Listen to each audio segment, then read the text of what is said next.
Captain sir नमस्ते sir. नमस्ते भाइयों दोस्तों, मेरा नाम कैप्टन अमिताभ है। कैप्टन गोट फार्म हम चलाते हैं। हमारा कैप्टन गोट फार्म रिहे गांव जो कि मुल्शी तालुका में आता है, पूना में है, वहाँ पे हम लोग चलाते हैं। और अभी आपको हम दिखा देंगे कि हमारा कैप्टन गोट फार्म ने कैसे बनाया हुआ है। आप सबका स्वागत है। आप फार्म के अंदर आ सकते हैं और देख सकते हैं फार्म के अंदर क्या है।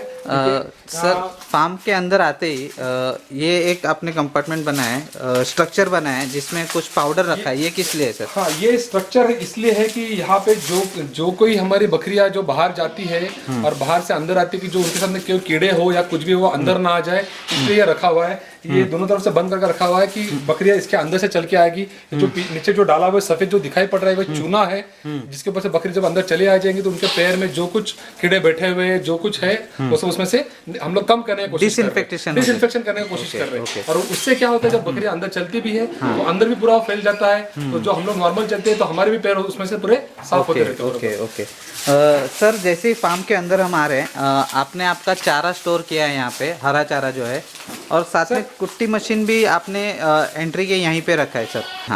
हाँ, ये जो चारा है ये हम लोग स्टोरेज के लिए रखा नहीं है, हर दिन का चारा यहाँ पे आता है। हर दिन जो चारा आता है वो अंदर जाके पूरा अंदर लेके ना जाए, कम चलना पड़े, इसलिए हम लोग गेट के बाहर ही रख लेते हैं। उसको खड़ा रखा हुआ है क्योंकि आप जितना चारा टेढ़ा रखोगे उतना जल्दी सूख जाएगा वो गर्मी से, इसलिए उसको खड़ा रखा हुआ है चारा को कि वो जल्दी सूखे ना। उसके बाद में हम लोग उसके नजदीक में ही करवा कुट्टी का मशीन रखा हुआ है क्योंकि ट्रांसपोर्टेशन में और कटने में कोई तकलीफ ना हो जाए। तो यहाँ पे हम लोग पूरा कट कर लेते हैं, जितना चाहिए उतना ही हम लोग कट कर लेते हैं, बाकी का वैसे रखते हैं क्योंकि अगर एक बार चारा कट हो जाता है तो सूखने के लिए बहुत जल्दी सूख जाता है वो। तो हम लोग जल्दी सुखाना नहीं चाहते, हरा चारा देना चाहते हैं। तो जितना क्वांटिटी लगता है हम लोग उतना ही सिर्फ काट लेते हैं। ये जो कुट्टी मशीन है सर, इसको आप पेट्रोल से ऑपरेट कर रहे हैं सर? हाँ, ये पेट्रोल से इसलिए ऑपरेट कर रहे हैं क्योंकि बहुत समय देखा जाता है कि गांव में लाइट का वोल्टेज कम मिल जाता है, मोटर लोड लेती नहीं है और चारा कट करने के लिए क्वांटिटी भी उसमें कम डालना पड़ता है। इसलिए हम लोगों ने पेट्रोल का 200 सीसी का मशीन लगा के रखा हुआ है, जो किसान क्राफ्ट का है, मशीन लगा के रखा हुआ है। और रीजन ये है कि इसमें हम लोग को लाइट पे डिपेंडेंट नहीं रहना पड़ता है, हम लोग को लोड का कोई फर्क नहीं पड़ता है। उसको एक्सीलेटर है, अगर लोड ज्यादा है तो हम लोग एक्सीलेटर से उसको बढ़ा भी सकते हैं। और ये मशीन भी जो है वो डबल ब्लेड का नहीं है, ट्रिपल ब्लेड का है। तो 3 ब्लेड का इसलिए है क्योंकि वो चारा बहुत छोटा सा कट कर लेता है, डबल फाइन कट कर लेता है। डबल ब्लेड का नॉर्मली जो गाय भैंस रहती है उनके लिए आसान हो जाता है, ये ट्रिपल ब्लेड का है। मेंटेनेंस करने के लिए भी आसान हो जाता है क्योंकि वो इलेक्ट्रिकल मोटर जो रहती है वो जल्दी वोल्टेज फ्लक्चुएशन से खराब हो सकती है। लाइट नहीं हो गांव में या कुछ बारिश में कभी पोल गिर जाते हैं तो लाइट नहीं होती है तो फिर कड़ापा कोटी बनता ही नहीं है। ये हमारे पास हम लोग पूरा निकाल देने के लिए हम लोग पेट्रोल का इंजन मतलब हम लोग कटिंग मशीन के लिए जो कुट्टी मशीन है उस पर पेट्रोल के इंजन से भी उसको ऑपरेट कर सकते हैं। जिस गांव में मतलब लाइट का ज़्यादा फ्लक्चुएशन है, लाइट आती नहीं है बहुत टाइम पे, तो हम लोग कुट्टी बिना कुट्टी किए ही चारा जब हम लोग एनिमल्स को डालते हैं तो वेस्टेज ज़्यादा हो जाता है, तो पेट्रोल से भी ऑपरेट कर सकते हैं सर। ये हम लोग पेट्रोल से ही कर रहे हैं, इतने सालों से हम लोग पेट्रोल से ही ऑपरेट कर रहे हैं। इसलिए कर रहे हैं, यहाँ पे लाइट नहीं, ऐसा नहीं है लाइट का वोल्टेज कम हो गया तो मोटर ट्रिप होना चालू हो जाती है और लोड ज्यादा लेती नहीं है। यहाँ पे आपने अभी देखा कि हम लोगों ने कैसे यूज किया, उसको जितना भी ज्यादा लोड डालो, एक्सीलेटर दिया हुआ है उसको, मशीन को एक्सीलेटर बढ़ाओ तो मशीन पूरा लोड लेना चालू कर देती है। और ये अभी कुट्टी किया हुआ डायरेक्ट एनिमल्स के पास जा रहा है? नहीं, अभी कुट्टी किया हुआ जो है वो उसमें हम लोग थोड़ा सा अपना साइलेज मिक्स करेंगे, मुर्गास मिक्स करेंगे, तो मुर्गास का स्मेल भी उसको आएगा, तो इसका जो नॉर्मल वेस्टेज होता है वो भी कम हो जाता है। मुर्गास का आपका एक्सपीरियंस कैसे है सर? एनिमल कितना पसंद करते हैं सर मुर्गास में क्या होता है ना, मुर्गास के अंदर हम लोग जागरी का वाटर डाल देते हैं, जो हम लोग गुल बोलते हैं, गुल पानी डाल देते हैं, नमक डाल देते हैं उसके अंदर, तो उस और वो फर्मेंटेशन होने के बाद में उसका टेस्ट बहुत अच्छा हो जाता है। और उसके अंदर क्या होता है ना, ये जो नॉर्मल जो ग्रीन ग्रास जो आता है, जो फॉडर हम लोग बोलते हैं, उसका जो स्टेम रहता है वो थोड़ा मोटा रहता है, बकरी वो पूरा खा नहीं पाती है, मगर मुर्गास के बाद में वो नरम हो जाता है, तो उसमें वो पूरा खा लेते हैं। आप अगर जितना मुर्गास डालोगे पूरा मुर्गास बकरी खा लेगी। और इसका स्मेल जब इसको हरा चारे को, फ्रेश हरा चारे को लग जाता है तो वो भी वो पूरा खा लेती है, तो वेस्टेज बहुत कम हो जाता है। मुर्गास का आपका एक्सपीरियंस मतलब अच्छा है, मतलब उसमें प्रॉब्लम चाहिए। और मुर्गास के कारण जो ऑटोमेटिकली उनके पेट में गुल का पानी जो है, जागरी जो है, मीट, नमक जो है, वो सब उनके साथ में अंदर चला जाता है, उनको मिनरल्स भी उसके अंदर मिल जाता है। ओके, ये भी उनका फायदा हो जाता है। मतलब कई फार्म्स में मैंने देखा है सर, मुर्गास बना बनाते हैं पर उसका मुर्गास का जो फर्मेंटेशन के टाइम पे उसमें फंगस लग जाता है तो नहीं नहीं नहीं बात तो सही है। अपना अपना बनाने का तरीका है।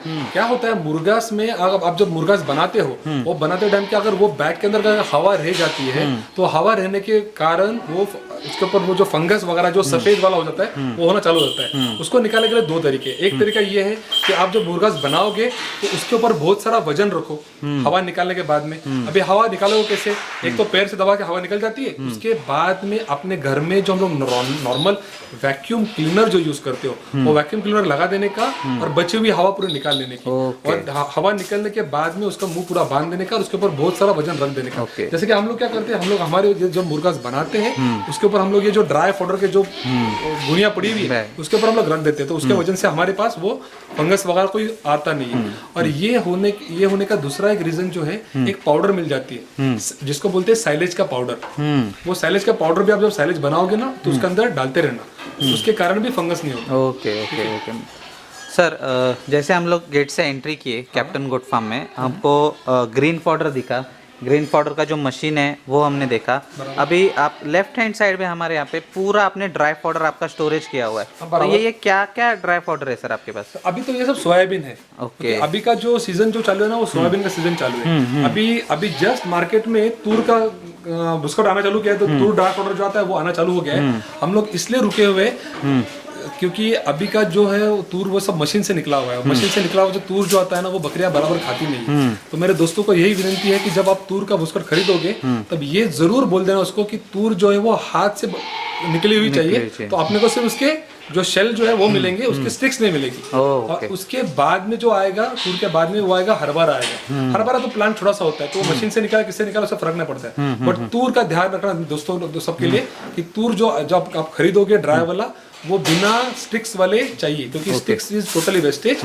आपको सिर्फ पैसा जाएगा और आपका बकरियां कुछ वो खाएंगे। ठीक है, तो अभी ये सब जो रखा हुआ है ये हम लोगों ने सब सोयाबीन रखा हुआ है। सोयाबीन अभी थोड़े दिन के बाद में यहाँ पे तूर भी आ जाएगा, उसके बाद में हरभरा भी आ जाएगा। सोयाबीन में सर वेस्टेज का परसेंटेज कितना रहता है सर?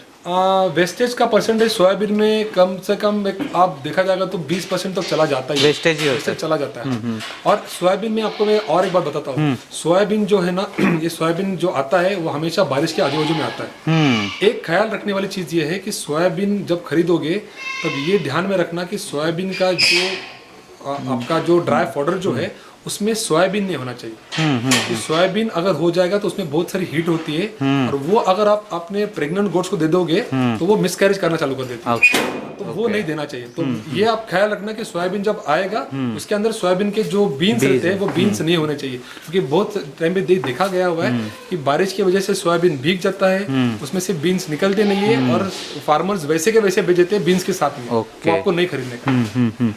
अभी हम लोग सर सोयाबीन का ही ये पूरा आपने रखा हुआ है, तो इसका आप लेते कैसे क्वांटिटी में? आपको पूरा ट्रक परचेस करना पड़ता है या जैसे जैसे आपको क्वांटिटी लगते है वैसे आप मंगाते हैं? यहाँ पे कैसा है ना, अभी आपके अगर आजू बाजू में 2-3 फार्म है तो आप सब फार्म मिला के एक ट्रक ले सकते हो। अगर आप अकेले हो कि आपका फार्म आपकी एक जगह पे है तो आपके अकेले के लिए वो 1-2 टन लेने के लिए नहीं आएगा, ठीक है ना। वो 3-4 टन्स के बारे में टन्स होके ट्रक आ जाता है। अभी अलग अलग सप्लायर जो उनके अलग अलग क्वांटिटी वाले ट्रक्स है, ठीक है। तो कोई ट्रक्स वाले 9 टन तक ले जाते हैं, कोई 5 टन वाले भी लाते हैं, कोई 3 टन वाले भी लाते हैं। अभी आपको सोचना कि किससे पास से खरीदने का है। तो अभी जो अच्छा वाला भी है और वो ज्यादा टन देता है तो आपको उसको ही खरीदना पड़ेगा, और अगर कम वाला है और उसका क्वालिटी अच्छा नहीं तो उससे खरीदने कुछ मतलब तो बनता नहीं। मगर अगर आप 3-4 मिला के ले सकते हो तो you can buy a big truck also, बड़ा ट्रक भी आप ले सकते हो। ओके, आपके एक्सपीरियंस में सर ड्राई पाउडर हम लोग जो यूज कर रहे हैं उसमें सोयाबीन है, तूर है, हरभरा का भी आपने बताया, तो तीनों में से आपका एक्सपीरियंस क्या है, किसमें अच्छा रिजल्ट आ रहा है सर? सबसे अच्छा रिजल्ट आपको हरभरा में आएगा। ओके। रीजन ये है क्योंकि हरभरा जो है वो हरभरा का जो काड़ी जो होता है वो बहुत छोटा होता है, उसमें वेस्टेज भी कम होता है और वो खाते भी बहुत सारा है, क्योंकि आप उनको जो खाने को डालते हो तो आप उसको वजन करके डाल देते हो। अगर वो ज्यादा खाएगी तो उसका वजन भी ज्यादा बढ़ेगा। बराबर। उसके बाद में आता है सोयाबीन, क्योंकि सोयाबीन में बहुत ताकत होता है। जो बॉडी मास जो रहता है, जो वेट जो रहता है ना, जो मसल जो रहता है वो सोयाबीन से अच्छा हो जाता है। अच्छा होता है। और तूर जो है, तूर से क्या होता है, तूर से वो खा तो लेते हैं, उनका पेट तो भर जाता है, बिकॉज वो एक थोड़ा डिफरेंट होना चाहिए, इसलिए हम लोग तूर भी उसको दे देते हैं। इफ मुझे चॉइस मिलेगा कि अगर बकरियां सिर्फ सोयाबीन खाना चाहते हैं तो that is the best, okay, but तूर हम लोग कुछ वैरायटी देना चाहिए, इसलिए हम लोग तूर भी देते हैं। ओके सर, हम लोग थोड़ा फार्म में और आगे जाते हैं। जैसे हमने देखा आपने यहाँ पे पूरा ड्राई पाउडर स्टोरेज है, तो आपका शेड का पूरा कंस्ट्रक्शन सर, अगर हम पूरा शेड देखें तो पूरा मेटल में बनाया हुआ है सर। इसमें कुछ मतलब कहीं लकड़ी या ऐसा कुछ नहीं है। लकड़ियां सिर्फ हम लोगों ने एक जगह पे रखी हुई है, जो पार्टीशन के लिए रखी हुई है, क्योंकि दो जो मेल्स जो है वो एक दूसरे को देख ना पाए। बराबर, अगर देखते तो झगड़ा कर लेते, झगड़ा ज्यादा नहीं करते, इसलिए हम लोग लगा कर रखे हैं। बाकी पूरा मेटल का रखा हुआ है, पूरा मेटल है पूरा मेटल का सर। रखा ये फीडर्स का आइए, हाँ, थैंक यू सर।